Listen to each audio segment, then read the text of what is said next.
Today is all about windows and Window Clean Plus. The Plus means that it has more uses than just cleaning windows. For example, undiluted, it can remove the sticky residue left behind from stickers. But today let's focus on the window side. So the chemistry behind it, there are several surfactants in this product. And if you remember, surfactants are what adheres to the particles to help kind of lift them off the surface to make them easier to remove. There are also solvents in here that are going to work together to make it anti-static and kind of leave a little bit of a barrier on that window so that it stays clean for longer. Now, in the past, I've said that it's an ammonia-based chemical, and that was actually wrong. It is an alcohol and an ether-based chemical. Both of those are more of an easily evaporated chemical, which helps it to dry quickly and leave less streaks on the surface. So what are we using along with the chemical? We can use buckets. Any one of the ones that you see here would work, or we can use it pre-diluted in a spray bottle, but I always want to encourage you to follow the manufacturer's instructions for dilution. We're also going to use microfiber, flour sack, and e-cloths to clean our windows. All of them have a specific purpose, which we'll talk about. And then we have all of these handy dandy tools that you can use to help you. We're going to use razor blades. And you want to make sure that your razor blade is clean, that it has no rust and no nicks. That is extremely important. So if it looks like this, we're going to change that blade out before we start, and I'll show you how to do that in a minute. We also have sharp tools like an awl that we keep in the boxes. We want to use little brushes to kind of help get in the grooves of the tracks, and we can kind of get into the corners of the windows if they're really dirty there. Any of these brushes are options that work really well.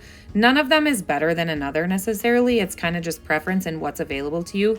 But having these little paintbrush type things or skinny little brushes is going to be extremely helpful. All right, so how to change out that razor blade. You can actually see this razor has rust on it from before, and that happens pretty quickly. And razors themselves are not overly expensive. And so we want to go ahead and just get those blades changed out as often as possible whenever there gets to be rust or nicks or anything that might damage the window. So go ahead and you push this button on these little tools to kind of slide it in and out of there very easily. And then always retract it whenever you're not using it. That's extremely important. I also recommend that you put the razor back in that little piece of paper, the old razor blade, and then throw it away from there just for safety purposes. Let's go ahead and start with construction cleaning windows. So when you walk into a construction job, you're going to have a lot of dust and dirt and stickers covering all of the windows. They're brand new. They've never been cleaned before, so they're going to have the manufacturer's stickers on them. They've been in a building that has been sheetrocked and mudded and painted, and the flooring's been put down, and there's glue splattering everywhere. So they're bound to be covered with a lot of gunk. So when I go into a construction cleaning job, and a lot of times top to bottoms as well, I follow the 2 microfiber method. So I'm going to have my first microfiber in my bucket of water, and that's to remove the elephants, the big stuff, the really nasty, dirty things. So that's what I'm going to clean the window with the very first go around. Right here, I'm sweeping up kind of any of that extra dust so my rag doesn't get into it. Kind of just sweeping that up with a paintbrush or something is just going to really help to keep the surface just a little bit cleaner as I go. A little less stuff that I have to wipe up and put into my bucket. Then I go ahead and I wash the window, get those big chunks. I want to get my stickers wet so that they are going to come off a little bit easier. That's kind of where I start, and then get the big stuff off. What am I going to have to scrape? What's going to wipe off? Kind of get a feel for what I'm dealing with on the window. Once I do that first go around with my dirty rag, I'm going to throw that back in the bucket, and I'm going to go in with my razor. You never want to scrape a dry window, okay? So when you go in with your stickers, you want to make sure that your window is wet before you start using the razor blade on it, okay? The other thing I want to do is I want to wipe off my razor blade as frequently as I can. I don't want any particles, dust, dirt, rocks, anything to be stuck to my razor blade. It's going to not make it work as effectively, and I also run the potential risk of scratching my window. So I want to make sure that my razor blade is clean and that my rag and my window are wet so I can keep kind of going back over it. Then I'm going to work my way over the window, removing any of those giant particles, anything that's not going to come off with regular wiping, to kind of get that window just as clean as I can. Stickers are going to remove pretty easily on windows. They kind of make them that way now. So you can see that I'll just be able to peel it off. I start it with my razor and then just peel it off. But there is a little bit of residue that gets left behind, so I always have to go back and kind of just get that last little bit of sticky stuff with my razor. The other thing you want to do is keep your razor kind of parallel with the surface of the window. You're not going at a 90-degree angle, not perpendicular. You want it as close to the window as possible, kind of parallel. It just helps to get underneath of the stuff that you're scraping up without actually just scraping the razor on the window. Hopefully that makes sense. You'll feel it. You'll kind of get the feel for it if you pay attention to what you're doing when you use your razor on the window. Again, just making sure it's as clean as you can and making sure that it's sharp as possible and that you are holding it at the right angle and keeping your surface of your window wet as you go. Then I'm going to go back in with my second rag, and that's where I'm just getting the finer details of the surface, and then I can go ahead and polish from there. So once you do that second wash with the cleaner microfiber rag, you're going to go in with your flour sack towel and you're going to dry the window. You want to dry it completely. To get a streak-free shine on a window, you want to buff this thing until it's completely dry. So you're going to do that by starting with the flour sack towel, edge to edge, top to bottom. And then you go ahead and go in with my e-cloth. And that's where I'm using these circular motions, and I'm using this cloth to completely buff any sort of residue or moisture or anything that might remain on that window. What I want you to pay attention to next time you clean a window is, can you tell the difference between an area that might have some residue still on it, whether that be water or any sort of a fingerprint or anything like that, versus a spot on the window that is completely clean?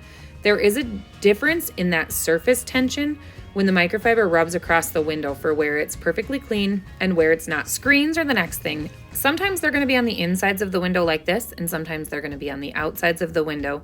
Regardless of where the screen is located, you want to figure out very carefully how to remove that screen from the window so you can go ahead and finish cleaning it.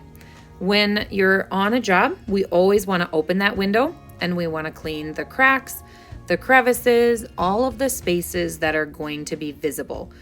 These windows are crank outs, so I'm going to go ahead and crank that window out, open it up, remove that screen, use all of the tools that I have available to me with my rags to clean inside the window tracks, inside the crevices, get all that dirt and dust that's sitting in there. We're going to get that out. So we're going to use all of our brushes to help us. We can have a vacuum cleaner on site if we need to. There's no electricity to this unit yet, so I couldn't vacuum it. But there's a lot of different methods to kind of get that dust and dirt out from those cracks before you go ahead and finish cleaning the window itself. Then dealing with the screens that are actually out, because it was a cold, windy day, I actually opted to just brush this screen out, knowing that there was just a lot of dust on it. It's an inside screen. Outside screens you're going to want to actually wash down. This one just had, like I said, that sheetrock dust on it, so I could brush it off and then go ahead and replace it back into the window.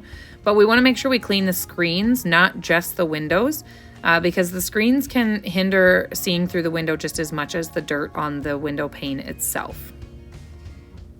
Then you're going to go ahead and put it back in the window frame, and you should be done cleaning that window. Head outside if you need to clean the outsides of the windows and get everything accomplished there.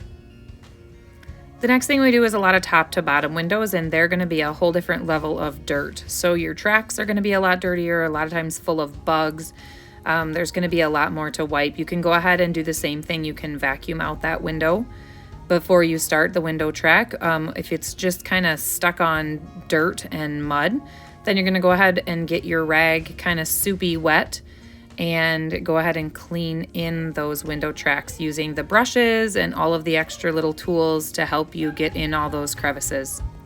Different ways you can use those tools. You can take the brushes and kind of sweep in there to get anything loose. You can take your awl, your like pointy pokey tool. You can put it on the end of your rag so you can get into the corners and the edges of things. You can take the flat end of this tool, wrap your rag around it, and kind of work your way along the edges to really make your rag more effective. Get into those grooves and those edges to help you get all of those surfaces really nice and clean. When you're done, you can use a dry microfiber to dry the surface as well. Then you're going to go ahead and just wash the window just like you would a construction window. If it's fairly dirty, you're going to want to follow that 2-rag method. And if it's not so dirty, then you can just go ahead and get your microfiber wet, wash the surface really well, and then go ahead and buff really nice and dry with your e-cloth. If you have the flour sack handy, go ahead and dry it first and then use the e-cloth to buff completely dry and smooth, just like we talked about in the construction section. One thing I want to note here is when it comes to windows, never, ever, ever be afraid of getting a clean rag. And don't be afraid of going through too many rags. Also, when it comes to changing out your water, don't ever be afraid to just get fresh new water. You cannot clean windows with dirty rags or dirty water. So go ahead and just change out those rags often, change out that water often, okay? The other thing with top to bottoms is you're gonna have a lot of dirt and debris in the other areas, not just those window tracks. So here where the windows come together on the top, this house had some moisture issues, and so there was some mold buildup. So I had to make sure to, pull the top window down with the double hung and go ahead and get the mold out of those creases. Okay, so make sure to check all of the areas, not just the bottom. Always look to the top too, top to bottom, right? Look in all those hiding places. We always talk about where is that dirt going to hide? Where is that grime going to be hidden where I'm not going to see it normally, but other people might notice it? Then go ahead and head outside and do the same thing. Any window tracks or grooves that you didn't get into after you pulled the screen off, go ahead and clean those. And then outside, you want to definitely use that double rag method. You're going to want to wipe the first round of the window with the super dirty rag. Kind of get, like I said, those elephants, the big chunks, get the heavy soil, the majority of that dirt off, and then go back with a little bit cleaner rag that's also wet and has chemical on it, and you're going to do another more detailed washing with that one before you go ahead and buff dry. Again, you can use the flour sack to get it dry before you go ahead. It was a nice sunny day, so I knew that it was going to dry much quicker than I wanted it to, so I needed to get that e-cloth on there pretty quickly and go ahead and buff that dry using the same method we talked about in the construction section. Buff that until you don't feel the tension on your rag. And then I go back up top, working in small sections. It's important to really only do a little bit of window at a time, especially when you're outside and it's sunny, because it's going to dry too fast and it's going to streak. And so you want to work in small sections to make it easier to handle.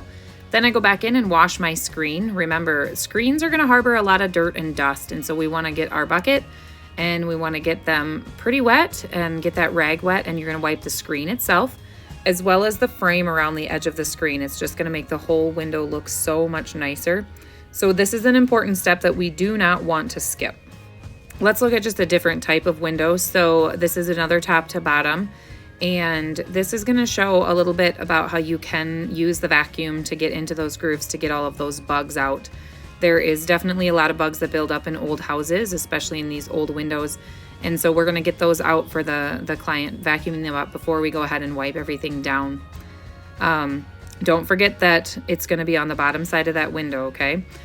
Every window is going to come out a little bit different. Sometimes our windows are not going to come out. Sometimes they're going to be screwed shut. Sometimes they're going to be painted shut. Old houses are all unique and a little bit different. So it's important to kind of just feel your way around, carefully recognizing, what can I accomplish here? What can I do here to get this window clean? What am I incapable of doing? I want to get it the cleanest I can for the client, but I also don't want to waste too much time trying to do something that's impossible. This type of a window has a lot of different grooves and a lot of spaces, so you're going to need that awl and those skinny little brushes to really get in there and figure out how to get everything out. You cannot clean the insides of these types of windows without pulling all of these windows out of the frame like I'm doing here. And so you really want to pull them out.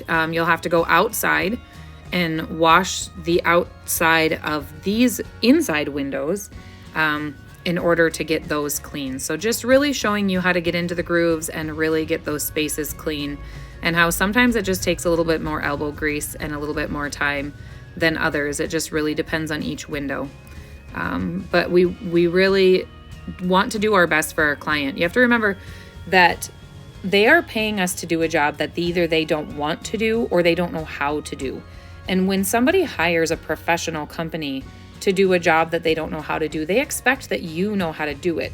So watching these videos and really taking them to heart and learning from them so that you can do your best when you're on a job and you can be the professional and you can do the best for your client is extremely important. And then lastly, what we're doing is just the regular commercial window cleaning that we do on either a nightly or a weekly basis in our office buildings and our businesses, where we kind of follow the same method, but you don't need 2 rags. You're going to go ahead and just wash it. You're mainly trying to get off fingerprints and just kind of that daily grime that builds up on the windows. But following the same method, doing a really good job, making sure we're removing those streaks, following the circular pattern, getting all the way to the edges. We always want to get to the edges and in the corners, focusing on the fingerprints and just that daily grime that we're dealing with. Go ahead and buff dry again with the e-cloth. Sometimes you just wash and buff with the e-cloth. It's really kind of up to you, but we want to do the best job we can on our windows because they are such a highlight in all of the buildings that we clean. So if you follow these steps and you follow these methods every single time, you're going to be successful.